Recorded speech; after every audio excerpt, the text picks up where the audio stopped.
Самым большим ударом, на самом деле, по перспективам всех языков народов России может стать принятие того законопроекта, который сейчас готовится к рассмотрению на осенней сессии Государственной Думы Российской Федерации.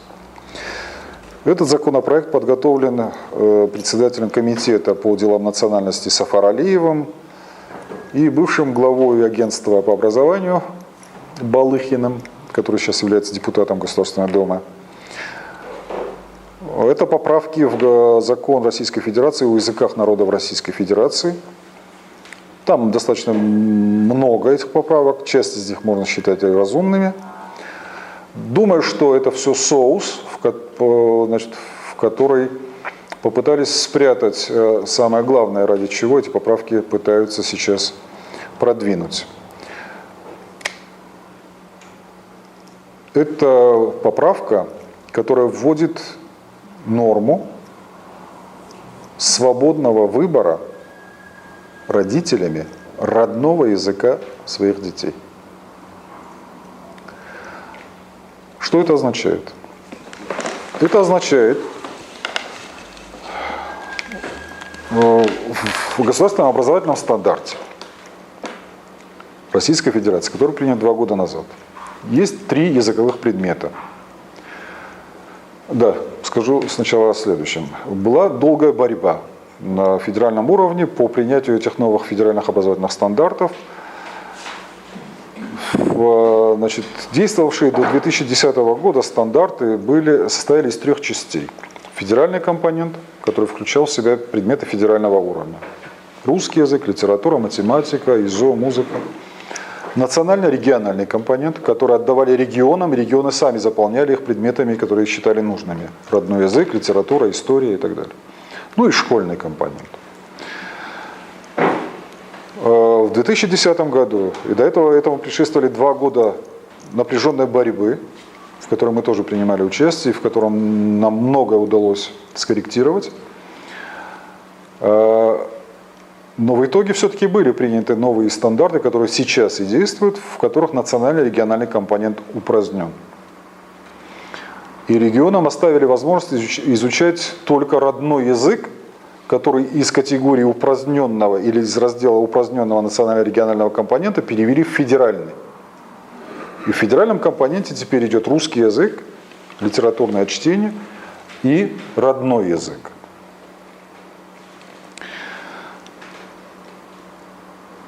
Все наши попытки настоять на том, чтобы там был родной язык или государственный язык республик, не прошел. И вот мы сейчас осенью столкнемся с ситуацией, в которой, во-первых,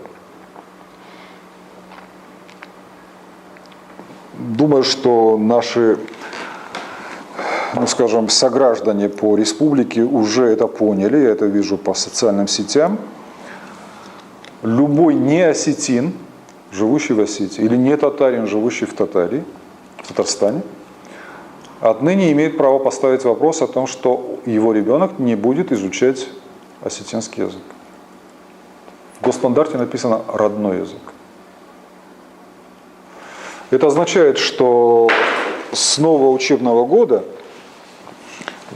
в Осетии неосетины могут перестать изучать осетинский язык. Хорошо это или плохо? Это плохо. Это плохо и, скажем так, с общественно-психологической точки зрения, потому что это еще один, скажем, удар по государственности нашего народа. Если мы республика, республика – это форма государства, если в Конституции республики закреплен государственный статус осетинского языка, это означает, что он должен изучаться всеми жителями республики. Освобождение от изучения осетинского языка не как родного, а как государственного языка республики каких-то жителей нашей республики приводит к ущемлению государственного статуса осетинского языка. Второе. Это плохо, потому что как поступают 10 осетин, которые все прекрасно говорят на осетинском языке, но среди которых есть один неосетин. На каком языке они будут говорить? Они будут говорить на русском языке. Это хорошо, это показатель культуры осетинского народа. Но это плохо для нас самих. Это плохо для осетинского языка. Мы не предъявляем претензий, мы не предъявляем требования к нашим согражданам о том, чтобы они знали наш язык. Юридически мы, конечно, вообще не можем это делать, но мы и социально это не делаем. Мы сами идем на создание условий для того, чтобы облегчить им существование. Я еще раз говорю, это можно расценить и как позитив, скорее как позитив. Но это имеет вот такие негативные последствия для нас.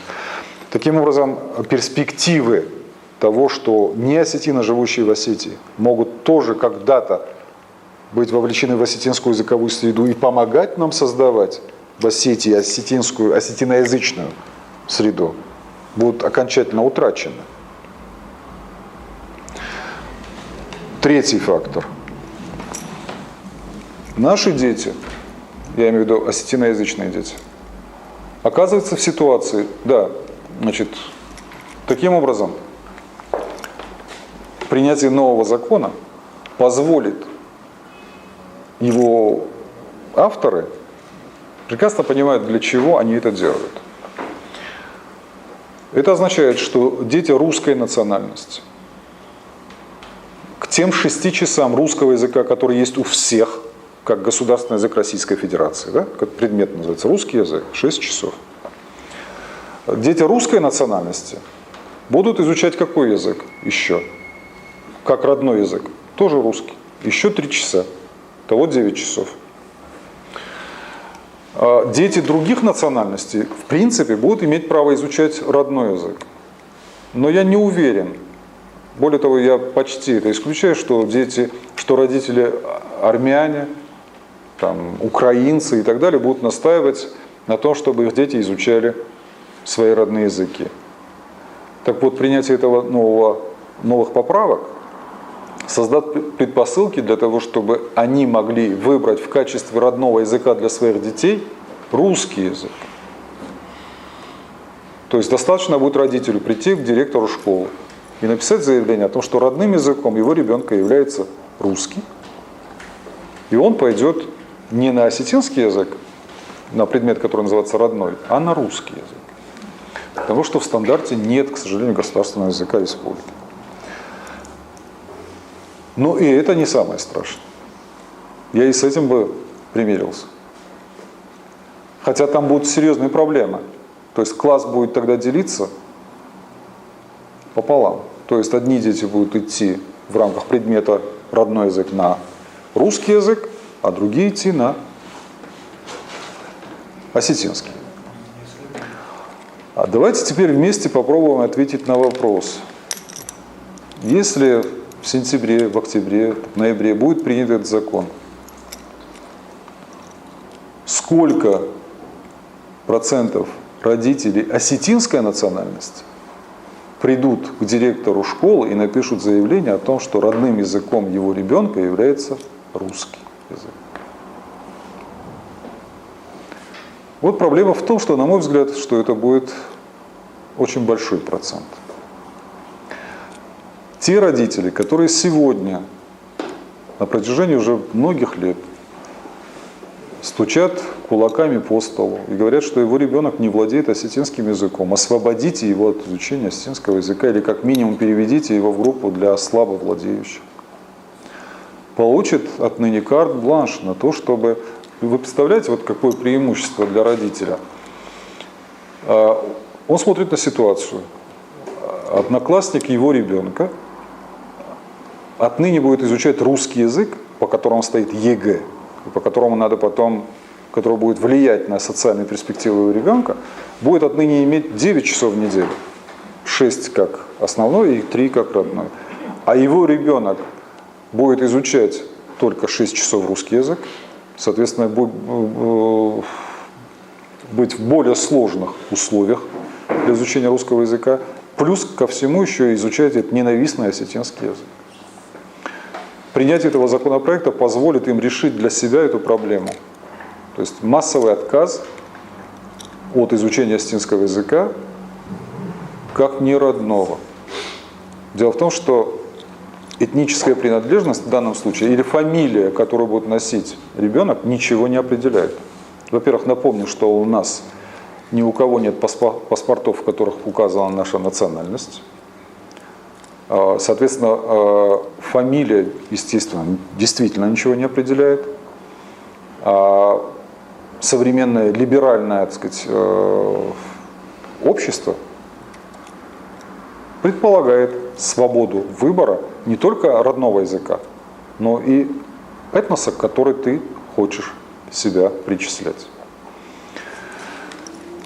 Это будет, на мой взгляд,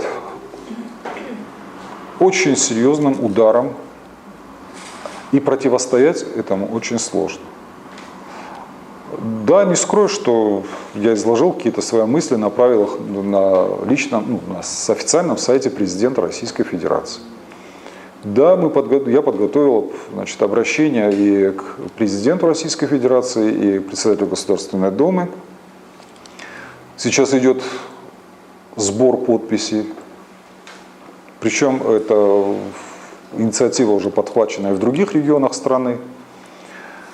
Уверенности нет, что это будет поддержано, потому что совершенно очевидно, что если это все начато, то это является частью определенной доктрины, которую, видимо, сейчас взяли на вооружение.